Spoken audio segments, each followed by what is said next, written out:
আজকে বানাবো দই বাটা। তার জন্য কড়াই সর্ষের তেল গরম করতে দিয়েছি। বাটা মাছটায় নুন মাখিয়ে রেখেছি, এটা ভাজতে দেবো।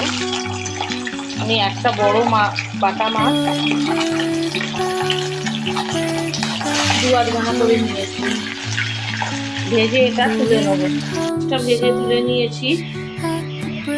এবার তেলে একটা শুকনো লঙ্কা, একটা দারচিনি, একটা লবঙ্গ ফোড়ন দিলাম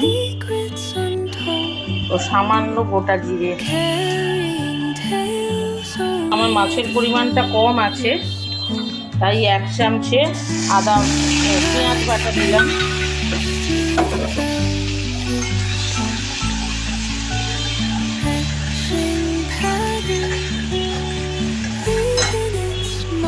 এক চামচেরও একটু কম মগজ আর 1 চামচে পোস্ত বাটা দিলাম।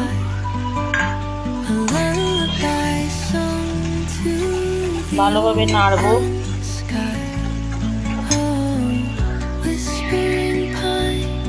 এবার সামান্য 1/2 চামচেরও কম জিরে গুঁড়ো, 1/2 চামচেরও কম ধনে গুঁড়ো,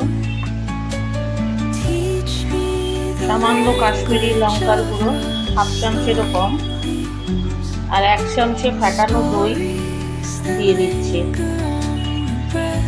এবার এটাকে ভালোভাবে কষবো।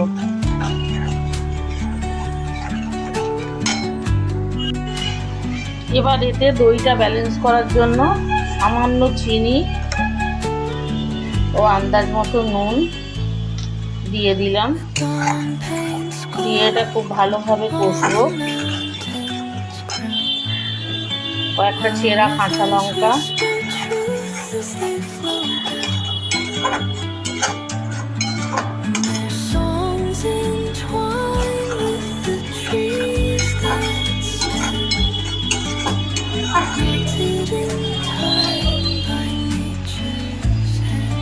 তেলটা ছেড়ে আসছে। এরপর একটু জল দিয়ে দেবো এতে, দিয়ে মাছগুলো ছাড়বো।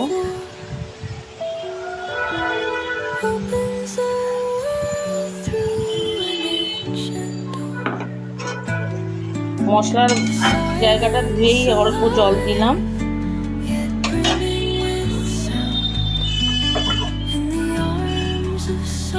মাছগুলো এখানে ছেড়ে দিলাম, ফুটতে দেবো। এটা ভালোভাবে ফুটে গেছে মাছটা। এবার 1/2 চামচে ঘি দিয়ে দেবো এতে, 1/2 চামচে ঘি দিয়ে দিলাম। দিয়ে এটা আরো 2 মিনিট ফুটিয়ে নামিয়ে নেবো।